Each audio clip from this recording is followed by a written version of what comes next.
दोस्तों सेबी लगातार काफ़ी नए रूल्स ला रही है, जैसे कि वीकली एक्सपायरी पर लिमिट लगा दी है और वीकली एक्सपायरी को हटाने तक की बात हो रही है। एंड और भी कई सारे रूल्स लागू कर दिए। हालांकि ये सभी रूल्स ट्रेडर्स और इन्वेस्टर्स को फ़ायदा पहुंचाने के लिए किए गए हैं, लेकिन इससे ब्रोकरेजेस के काफ़ी ज़्यादा लॉस हो रहे हैं और इसका सीधा इम्पैक्ट रिटेल इन्वेस्टर यानी कि छोटे इन्वेस्टर और ट्रेडर्स के ऊपर भी पड़ने वाला है। क्योंकि दोस्तों आपको बता दूं कि ब्रोकरेजेस भी अब अपनी फीस को इंक्रीज़ कर रहे हैं और सबसे पहला स्टेप लिया है दोस्तों एंजल वन ने।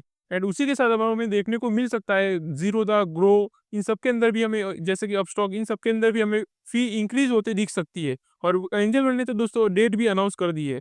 तो चलिए दोस्तों इस लेटेस्ट न्यूज़ को डिटेल में समझते हैं, जो कि हर एक इन्वेस्टर एंड ट्रेडर के लिए जानना काफ़ी ज़्यादा इम्पोर्टेंट भी है। सबसे पहले दोस्तों एंजल वन का Q2 रिजल्ट देख लेते हैं। ये भी जानना काफ़ी ज़्यादा इम्पोर्टेंट है। जैसे अगर नेट प्रॉफिट की बात करें तो इस ये दोस्तों आपको बता दूँ कि कल के दिन ही अनाउंस हुआ था इनका Q2 रिजल्ट। तो नेट प्रॉफिट के अंदर हमें पिछले साल जो देखने को मिला था 423 करोड़ और इस बार देखने को मिला था 212 करोड़, मतलब ऑलमोस्ट 50% का ड्रॉप देखने को मिला है हमें नेट प्रॉफिट के अंदर। तो आप समझ सकते हो कितनी बड़ी गिरावट हुई है। हालाँकि आपको बता दूँ दोस्तों, अगर क्वार्टर ऑन क्वार्टर देखें तो अच्छी ग्रोथ भी हुई है, जिससे कि हमें स्टॉक में कल के दिन अच्छी रैली भी देखने को मिली थी। लेकिन अभी पूरा सीन आपको बता देता हूँ, जिससे कि आपको अच्छे से आइडिया हो जाएगा। रेवेन्यू देखें 1514 करोड़ था पिछले साल, इस बार आया 1201 करोड़, मतलब इसमें भी 20% का ड्रॉप देखने को मिला। एबिटा देखें तो इसमें भी हमें 38% का ड्रॉप देखने को मिला। एबिटा मार्जिन देखें, इसमें भी 44.7% से 34.5% हो चुका। और इसके पीछे का रीज़न है दोस्तों retail trading volume and high margin segment decline. मतलब कि ये डिक्लाइन मेनली दोस्तों रिटेल ट्रेडिंग वॉल्यूम कम होने की वजह से हुआ है। हाई मार्जिन सेगमेंट में क्लाइंट पार्टिसिपेशन भी कम हो चुका है सेबी के न्यू रूल्स लाने की वजह से। और अगर हम Q1 के one of IPL ad spend को एडजस्ट करें तो एबिटा एक्चुअली 6% बढ़ा है और मार्जिन करीबन 34.5% पे स्टेबल है। मतलब कंपनी की कोर ऑपरेटिंग परफॉर्मेंस अभी भी थोड़ी स्ट्रांग लग रही है हमें। अब बात करते हैं दोस्तों कि ऐसा क्यों हुआ कि ब्रोकरेजेस ने अपनी फ़ी क्यों बढ़ा दी है। तो सबसे पहला रीज़न है दोस्तों कि सेबी ने अपने रूल्स टाइट कर दिए, जैसे कि मैंने आपको पहले ही बताया है। जैसे कि मिनिमम कॉन्ट्रैक्ट वैल्यू बढ़ा दी है और वीकली ऑप्शंस के अंदर लिमिट लगा दी है, जिससे कि जो बड़े-बड़ा इन्वेस्ट कर रहे थे लोग, वो कम हो चुका है और इससे इम्पैक्ट हुआ है दोस्तों ब्रोकरेजेस का, क्योंकि इनको ब्रोकरेज कम हो चुका है, उनके ऊपर ट्रेडिंग वॉल्यूम भी कम हो चुका है और इससे उनका रेवेन्यू इम्पैक्ट हुआ है। दूसरा दोस्तों, रिटेल पार्टिसिपेशन कम हो चुका है इसी वजह से, ये न्यू रूल लाने की वजह से, और इससे ब्रोकरेजेस की इनकम कम हुई, जैसे कि मैंने आपको बताया। और ये दोस्तों सिर्फ एंजल वन के ऊपर इम्पैक्ट नहीं हुआ, सभी ब्रोकरेजेस के ऊपर हुआ है। हालांकि अभी तक तो एंजल वन ने ही ये स्टेप लिया है कि ब्रोकरेज फी इंक्रीज करने का, लेकिन अब हो सकता है उसके कॉम्पिटिटर है, जैसे कि जीरोदा है, ग्रो है, अपस्टॉक है, ये लोग भी अब अपनी ब्रोकरेज फी इंक्रीज कर सकते हैं। और इसका रिजल्ट देखें तो ब्रोकरेज फी रिवाइज, जी हाँ दोस्तों, ये सभी लोग अपना ब्रोकरेज फी इंक्रीज कर देंगे अब वापस से। और इसका इफेक्टिव डेट देखें दोस्तों कि एंजल वन ने कौन सी डेट रखी है जब से ये ब्रोकरेज फी जो उन्होंने इंक्रीज करा है वो लागू होने वाला है, तो वो है दोस्तों 17 नवंबर, मतलब आज से पूरा कंप्लीट एक महीना है। एक महीने के अंदर ये नई फी लागू हो जाएगी अगर आप एंजल वन के ऊपर ट्रेड या इन्वेस्टिंग करोगे तो। अब बात करते हैं न्यू ब्रोकरेज चार्जेस, मतलब कि ये चेयर्स तो उन्होंने लगा दिए, डेट भी अनाउंस कर दी, लेकिन चार्जेस कितने बढ़ाए हैं चलिए वो भी देख लेते हैं। हालांकि ये दोस्तों आपको बता दूं, ये नया ब्रोकरेज स्ट्रक्चर बिल्कुल ही सिंपल है, लेकिन स्मॉल इन्वेस्टर्स के लिए काफ़ी ज़्यादा इम्पैक्ट पड़ने वाला है उनकी प्रॉफिट के ऊपर।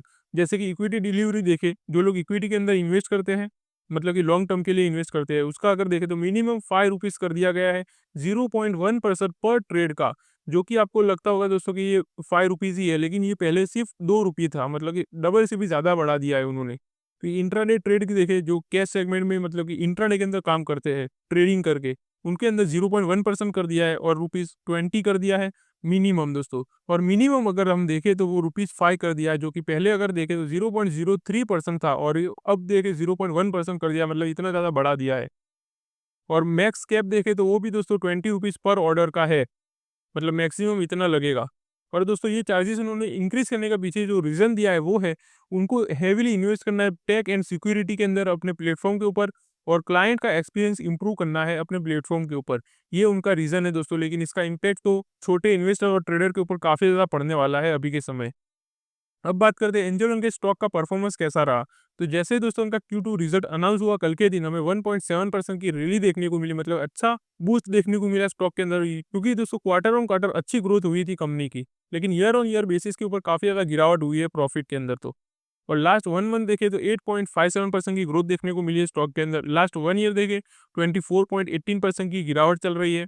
2025 के अंदर देखिए मतलब कि ईयर टू डेट मतलब इस साल के अंदर अभी 18.97% की गिरावट है और 5 साल का रिटर्न देखें तो 100% से भी ज़्यादा का रहा है। मतलब शॉर्ट टर्म के अंदर हमें थोड़ी चैलेंजेस देखने को मिल रहे हैं कंपनी के अंदर, लेकिन लॉन्ग टर्म की अगर बात करें तो काफ़ी अच्छा पोटेंशियल दिख रहा है स्टॉक को लेकर।